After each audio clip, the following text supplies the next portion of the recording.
समय ठहरा हुआ था। सती का शरीर दक्ष के यज्ञ में जल रहा था। शिव दुख से कराह रहे थे। किसने सोचा था कि दुनिया की सबसे पहली प्रेम कहानी का अंत इस प्रकार होगा। पर क्या करें, नियति का लिखा कोई नहीं टाल सकता, स्वयं भगवान भी नहीं। लेकिन यह अंत नहीं था, यह शुरुआत थी। शुरुआत थी एक अजर अमर प्रेम कहानी की, जो सदियों तक याद की जाने वाली थी। यह शुरुआत थी शिव और पार्वती की, उनके प्रेम कहानी की, एक नए युग की। तो चलिए आज की इस कथा में जानते हैं कि क्या हुआ सती की मृत्यु के बाद और कैसे मिले शिव और पार्वती। आखिर क्यों सती के बाद शिव ने पार्वती को स्वीकार किया। ये प्रेम कहानी उतनी सरल नहीं है जितनी लगती है। ये मार्ग कठिनाइयों से भरा हुआ है और अगर आप शिव और पार्वती के मिलन के हर पहलू को समझना चाहते हैं तो इस वीडियो को अंत तक जरूर देखें। सती की मृत्यु के बाद शिव सती के शरीर को उठाकर अपने विरह में पूरे ब्रह्मांड में भटक रहे थे, जिससे पृथ्वी का संतुलन बिगड़ने लगा। तब विष्णु ने अपने सुदर्शन चक्र से सती के शरीर के टुकड़े कर दिए, जिसके बाद शिव शांत हुए और कैलाश पर्वत पर ध्यान में चले गए। शिव सती की मृत्यु का दुख सहन न कर सके और एकांत में वास करने लगे। सब कुछ शांत हो गया था, लेकिन इन सब के बीच असुरों की दुनिया में एक नई शक्ति जन्म ले रही थी, जिसका नाम था ताड़कासुर। वह शिव की अनुपस्थिति में बढ़ती हुई अराजकता का प्रतीक था। उसने कठोर तपस्या की और अपने तपोबल से पूरे ब्रह्मांड को हिलाकर रख दिया। अंततः उसकी तपस्या से प्रसन्न होकर ब्रह्मा जी प्रकट हुए। ब्रह्मा जी ने कहा, मांगो पुत्र, क्या वर चाहते हो। तब ताड़कासुर ने कहा, हे ब्रह्मदेव, मुझे ऐसा वरदान दीजिए कि मेरी मृत्यु केवल शिव जी के पुत्र के हाथों ही हो। ब्रह्मा जी ने कहा, तथास्तु। ताड़कासुर जानता था कि शिव सती के विरह में कैलाश पर तप में लीन है और कभी दूसरा विवाह नहीं करेंगे। ऐसे में उनके पुत्र होने का तो सवाल ही नहीं उठता। यह वरदान पाकर ताड़कासुर चारों ओर तबाही मचाने लगा। उसका आतंक तीनों लोकों में फैल गया। देवताओं के आश्रम जल गए, यज्ञ नष्ट हो गए और स्वर्ग भी कांप उठा। तभी सभी देवता इंद्र सहित ब्रह्मा जी के पास पहुंचे और बोले, हे ब्रह्मदेव, यदि शिव न जागे तो सृष्टि नष्ट हो जाएगी। ब्रह्मा जी ने शांत और दुखी स्वर में कहा, उसकी मृत्यु शिव जी के पुत्र के द्वारा ही संभव है और यह तभी हो सकता है जब शक्ति पुनः जन्म ले। तब देवताओं ने निर्णय लिया, शक्ति का पुनर्जन्म होना ही होगा, क्योंकि शिव और शक्ति के मिलन के बिना न सृष्टि चल सकती है, न संतुलन बन सकता है। यहीं से शुरू होती है असली कहानी, शिव और पार्वती के मिलन की कहानी। हिमालय की बर्फीली चोटियों के बीच, जहां नदियां रेशमी लहरों की तरह बहती हैं और हवा में शुद्धता की गंध घुली रहती है, वहां एक दिन धरती, आकाश और देवता सब एक पल को ठहर गए। राजा हिमवान और रानी मैना के घर एक दिव्य कन्या का जन्म हुआ। जब कन्या ने पहली बार आंखें खोली तो पूरा महल दिव्य आभा से भर गया। उनकी मुस्कान में करुणा थी और उनकी आंखों में अनंत ब्रह्मांड की गहराई, मानो स्वयं शक्ति स्वरूप हो। उस कन्या का नाम रखा गया पार्वती। समय के साथ वह कन्या बड़ी होने लगी। उसे बचपन से ही प्रकृति से गहरा लगाव था, फूलों से, जल से, पशु पक्षियों से और उस नीलकंठ देव से, जिनकी कहानियां अक्सर साधु संत गुनगुनाते थे। महादेव का वर्णन करता तब छोटी पार्वती की आंखें चमक उठती। उन्हें न जाने क्यों शिव की हर बात पर अपनापन महसूस होता था, जैसे आत्मा किसी अधूरे गीत को याद कर रही हो। वह घंटों तक हिमालय की गुफाओं में जाकर ध्यान मग्न हो जाती। कभी मिट्टी से शिवलिंग बनाती तो कभी फूलों से उनका श्रृंगार करती। उनके हृदय में बिना किसी सिखाए शिव के प्रति एक अटूट भक्ति जाग चुकी थी। जब पार्वती केवल 4 वर्ष की थी, तब महान नारद मुनि उनके परिवार से मिलने आए।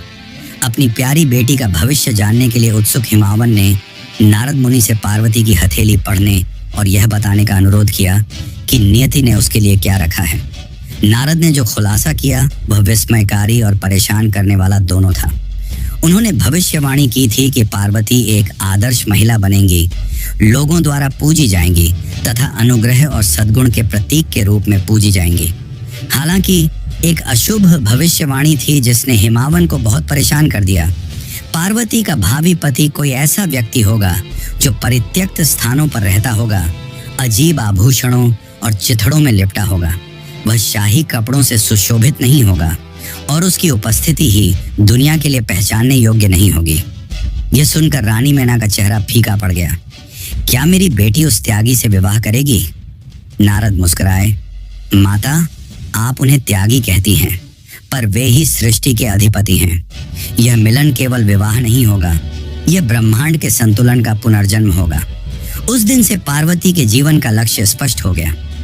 वह जानती थी कि उनका जन्म ही शिव को पाने के लिए हुआ है। न बाल्यावस्था की इच्छाएं, न राजसी सुख, बस एक संकल्प था उनके मन में कि वह उस एक आत्मा को फिर से पाएंगी जिससे उनका संबंध जन्मों से जुड़ा है। समय बीतता गया और छोटी पार्वती अब युवावस्था में प्रवेश कर चुकी थी। उनके चेहरे पर वही शांत आभा थी जो सती के समय थी, वही निश्चल दृष्टि, वही करुणा और वही अनकहा विरह। बचपन से ही उन्होंने अपने हृदय में शिव को महसूस किया था, पर अब वह भावना एक दृढ़ संकल्प बन चुकी थी। जब उन्होंने नारद मुनि की भविष्यवाणी सुनी कि उनका भाग्य स्वयं महादेव से जुड़ा है, तो उन्होंने तय कर लिया कि यदि उनका जीवन किसी उद्देश्य के लिए बना है तो वह केवल शिव की प्राप्ति है। एक दिन पार्वती ने अपने पिता हिमवान से कहा, पिताश्री, मुझे अब राजमहल में नहीं रहना, मुझे उस मार्ग पर चलना है जहां से मैं अपने प्रभु को पा सकूं। हिमवान ने आश्चर्य से पूछा, बेटी, क्या तू उस मार्ग की कठिनाइयों को जानती है? वह मार्ग फूलों से नहीं, अग्नि से भरा है। पार्वती मुस्कुराई और बोली, पिताश्री, प्रेम जब सच्चा हो तो अग्नि भी दीपक बन जाती। और इसी दृढ़ निश्चय के साथ पार्वती ने अपना महल, वैभव और परिवार सब कुछ त्याग दिया। वह हिमालय की शीतल हवाओं को पीछे छोड़कर दक्षिण दिशा की ओर चल पड़ी, जहां साधु संतों ने उसे बताया था कि श्रृंगी तीर्थ वह स्थान है जहां तप करने से देवता भी प्रकट होते हैं। पर्वतों के बीच बर्फीली घाटियों में पार्वती ने अपना छोटा सा आश्रम बनाया। वहां न कोई सुख सुविधा थी, न कोई राजसी जीवन, बस नदियों की ध्वनि और उनके झप की गूंज। शुरुआत में उन्होंने फल और जल से अपना जीवन चलाया, पर धीरे धीरे उन्होंने हर भौतिक आवश्यकता का त्याग करना प्रारंभ किया। अब वे केवल पत्तों पर निर्भर रहने लगी। दिन के समय वे खुले आकाश के नीचे बैठकर ध्यान करती और रात को पत्थर पर लेटकर शिव का स्मरण करती। उनकी साधना इतनी गहरी थी कि उनके शरीर से प्रकाश निकलने लगा था। ऋषि मुनि जो उन्हें देखने आते कहते कि उनकी तपस्या किसी साधारण मानव की नहीं हो सकती। वर्ष बीतते गए, अब उनका जीवन केवल प्राणवायु पर निर्भर था। ऐसा लगता था मानो स्वयं प्रकृति उनकी साधना में लीन हो गई हो। उनकी आंखें बंद थीं, पर उनके मन में केवल एक नाम था, महादेव। जब पार्वती ने अपनी तपस्या जारी रखी तो दुनिया ताड़कासुर नामक एक भयंकर राक्षस के आतंक से त्रस्त हो गई। उसे हराने के लिए बेताब दिव्य देवताओं ने ब्रह्मा से सलाह मांगी। ब्रह्मा ने उन्हें बताया कि केवल भगवान शिव और पार्वती का पुत्र ही राक्षस को परास्त कर सकता है, लेकिन गहन ध्यान में डूबे शिवजी तक पहुंचना असंभव था। तभी दिव्य देवताओं ने भगवान शिव को उनकी समाधि से जगाने के लिए प्रेम के देवता कामदेव को नियुक्त करने का निर्णय लिया। कामदेव ने अपनी इच्छा के तीरों से सुगंधित फूलों और मधुर संगीत के साथ आकर्षण का माहौल बनाकर भगवान शिव के ध्यान को बाधित करने का प्रयास किया। अपने सर्वोत्तम प्रयासों के बावजूद शिवजी अप्रभावित रहे तथा गहन ध्यान की अवस्था में लीन रहे। निराश होकर कामदेव ने शिवजी पर सीधे तीर चलाने का चरम कदम उठाया, जिससे वह अपनी समाधि से जाग गए।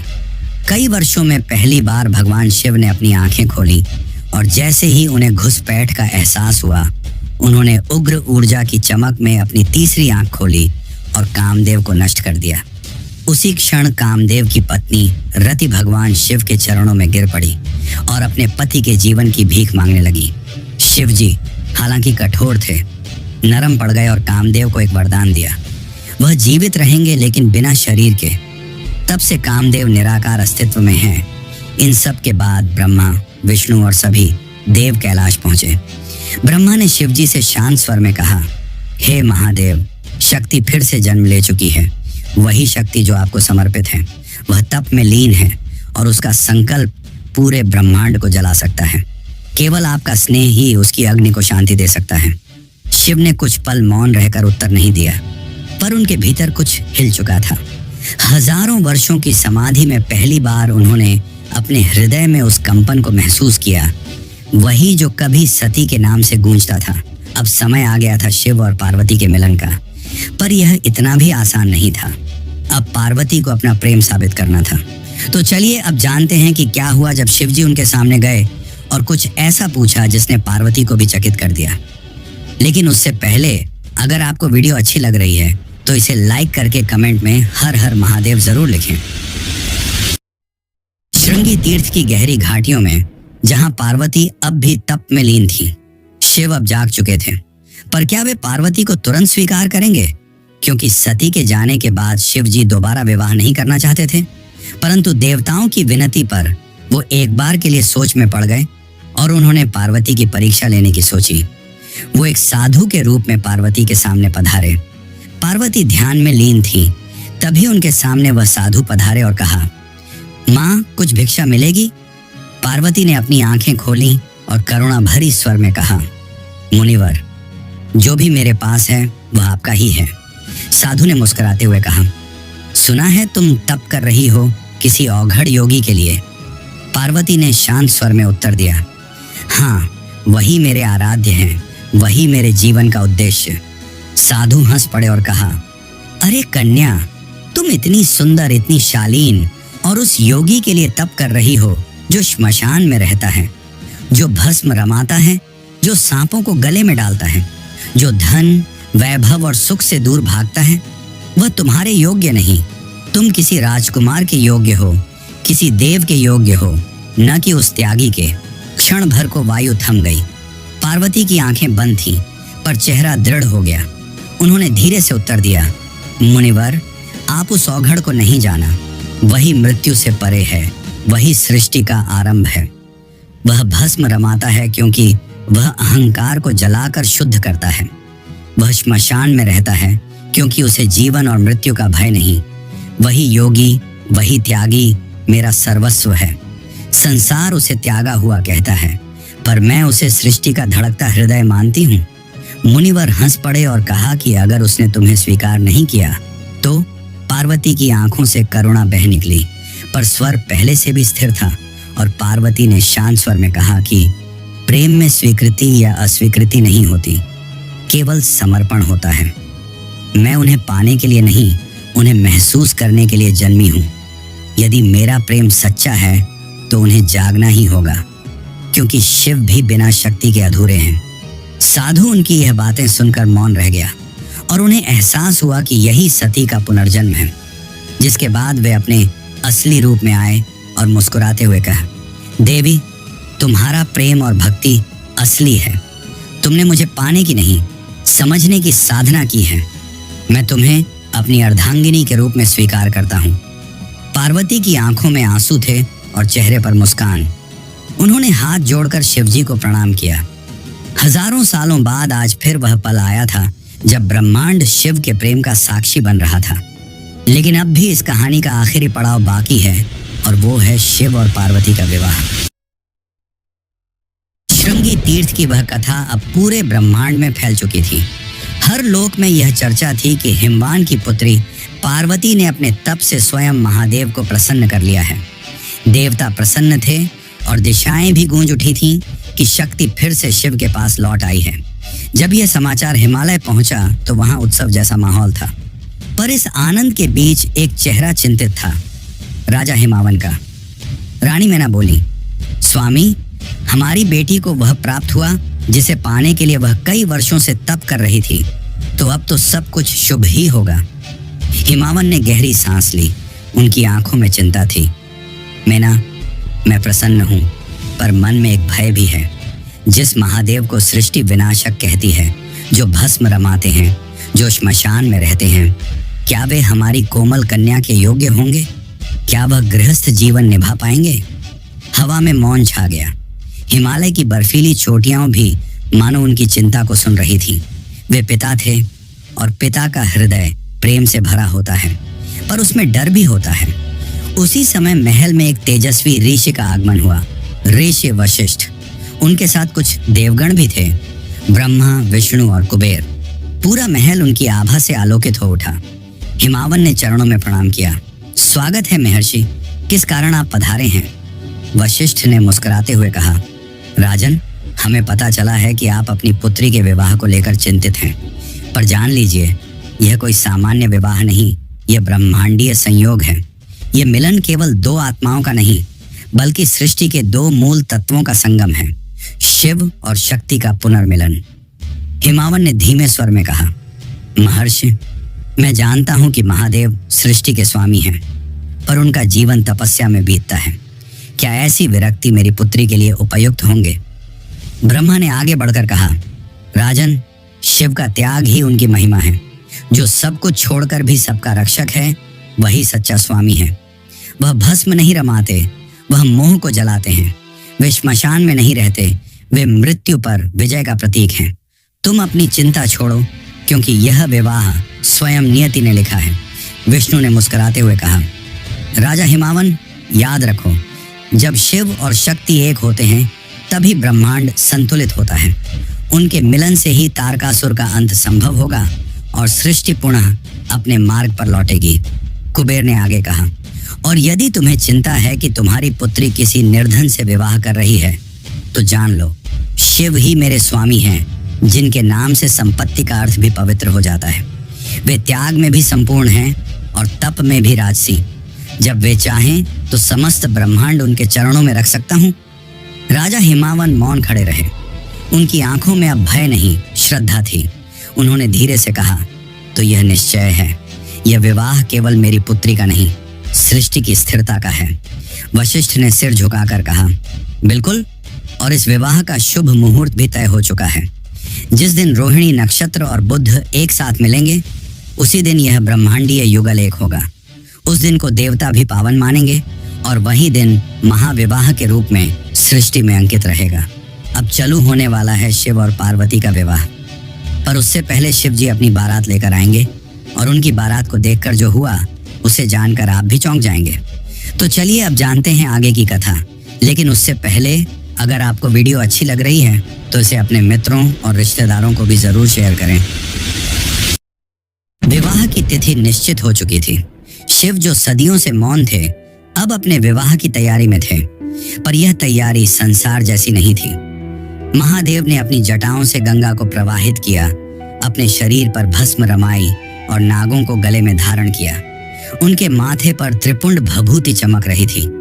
यह कोई राजसी दूल्हा नहीं, एक औघड़ योगी थे, जिनके लिए वैभव का कोई अर्थ नहीं, परंतु उनकी बारात, वह तो पूरे ब्रह्मांड की सबसे अनोखी बारात बनने वाली थी।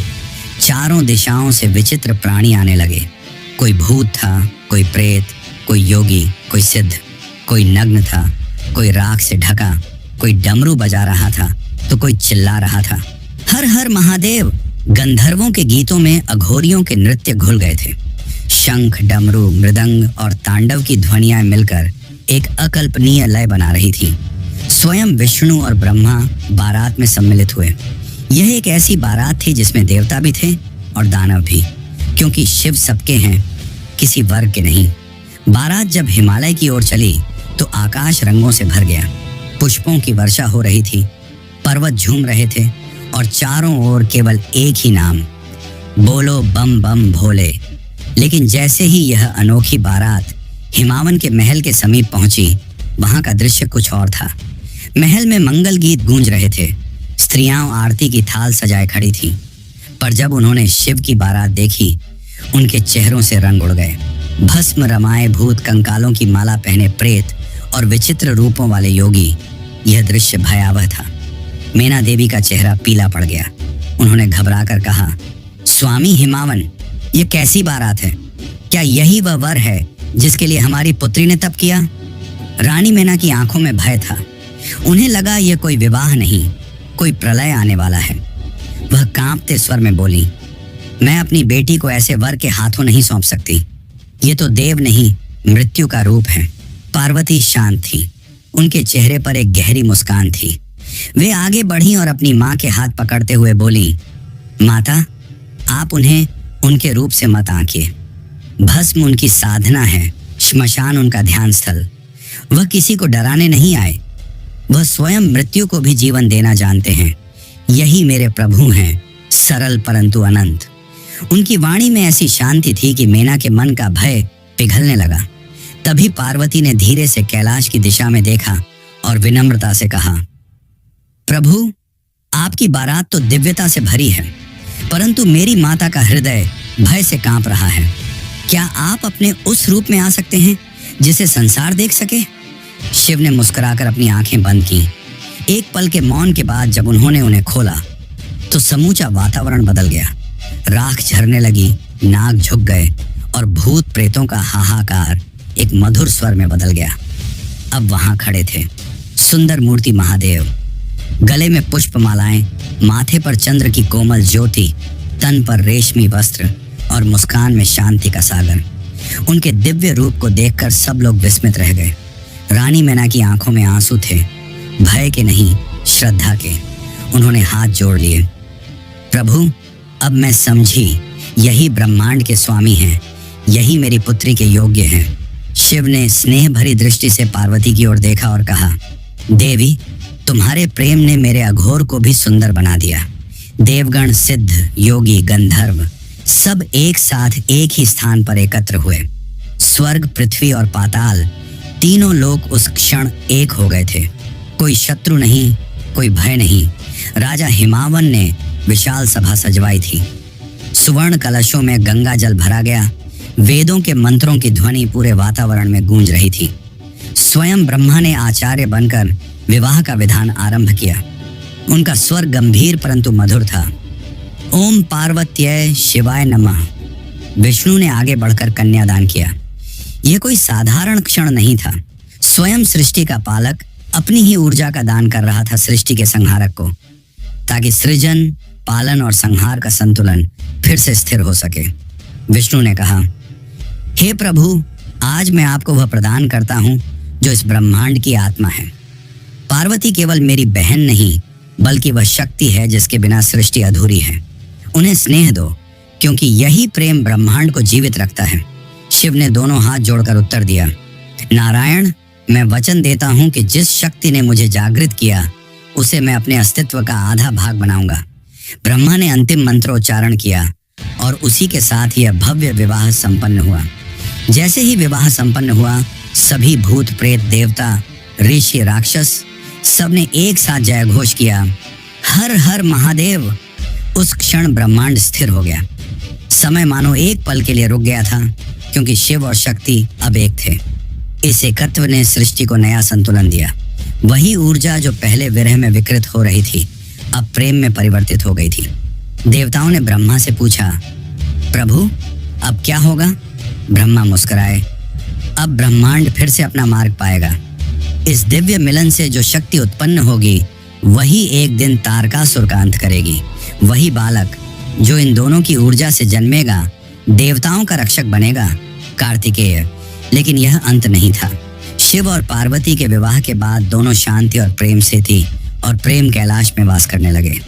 पर अब भी पार्वती के मन में कुछ ऐसे प्रश्न थे जिनके उत्तर वह जानना चाहती थी। उस समय पार्वती ने जो शिव से पूछा, वह प्रश्न केवल प्रश्न नहीं थे, बल्कि आज के समय के लिए बताई गई बातें थीं। तो चलिए अब जानते हैं शिव और पार्वती के बीच हुए उन संवादों को, जिन्हें हर हिंदू को जरूर जानना चाहिए। शिव और पार्वती का दिव्य विवाह संपन्न हो चुका था। हिमालय के शिखर अब मौन थे, मानो स्वयं प्रकृति ध्यान में चली गई हो।